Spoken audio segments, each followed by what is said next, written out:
If you are like most students, you probably sit still while learning a new language. However, sitting still may not always be the best way to learn. English learners can improve their language skills through movement, says Tamara Jones. She works at the English Language Center at Howard Community College in Maryland.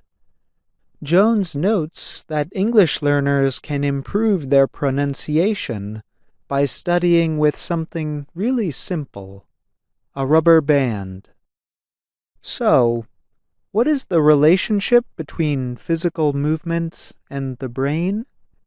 The idea is that the brain and the body are joined together.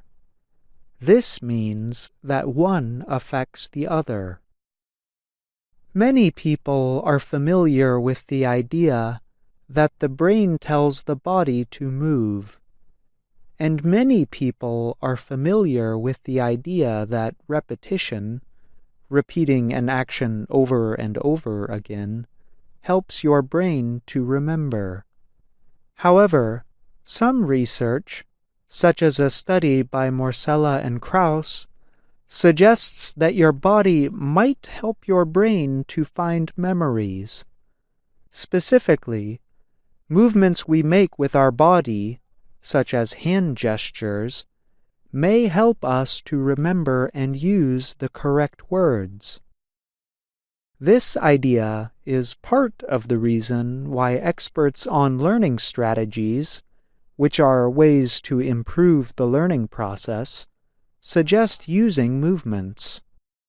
One learning strategy approach, the Cognitive Academic Language Learning Approach, or CALA, calls the use of movements using your kinesthetic sense. Beyond helping the brain to find memories, movements also aid in learning, says Tamara Jones of Howard Community College. There's a lot of research that suggests what you do with your body, you remember with your brain. And also, a lot of these physical movements will encourage us in class or in life when we're practicing on our own to repeat and repeat and repeat the words as we're doing the physical movement. And this also helps us remember the word. One of the biggest problems for English learners, Jones says, is learning and remembering the correct word stress. Word stress means saying some syllables in a word louder than other syllables. Jones notes that word stress mistakes can happen in many ways. Sometimes they can add an extra syllable, like instead of saying chocolate, they could say chocolate.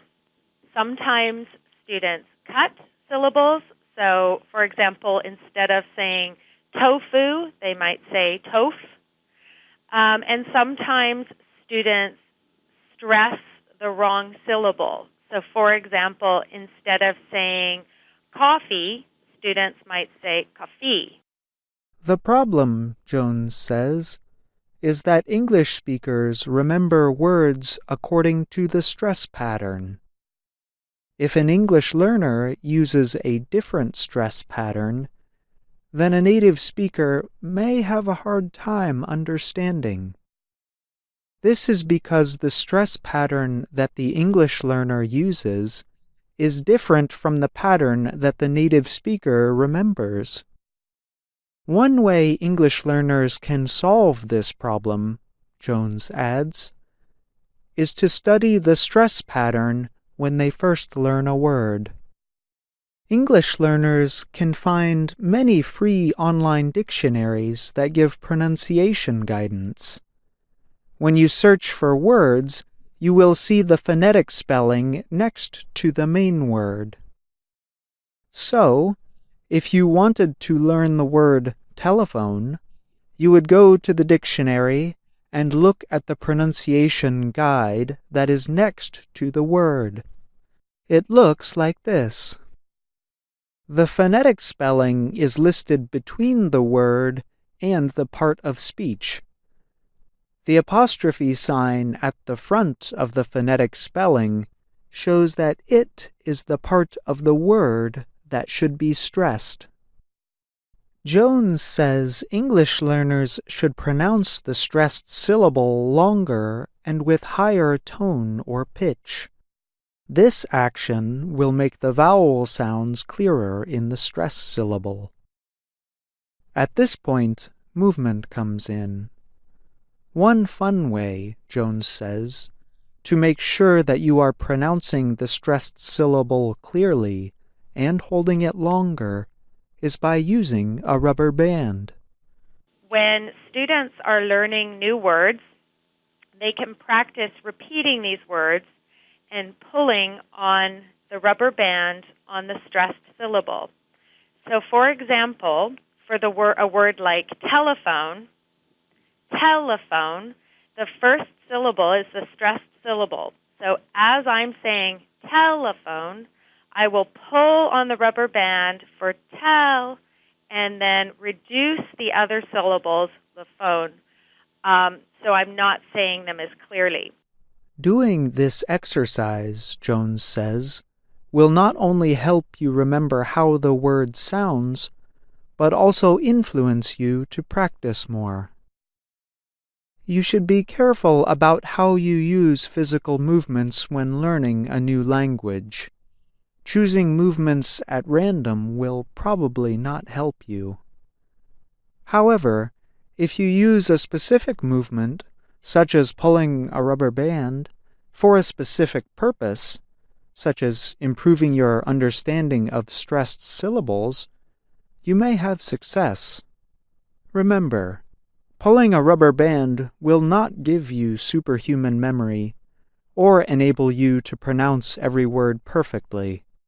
However, it can be a useful, fun supplement for language study.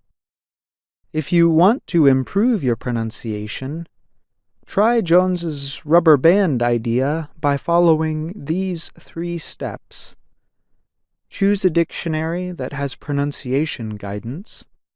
Look up a new word in the dictionary to learn the stress pattern. Practice saying the word many times while pulling a rubber band. Try using movements, such as pulling a rubber band, in your language studies, and let us know how they work for you. I'm John Russell.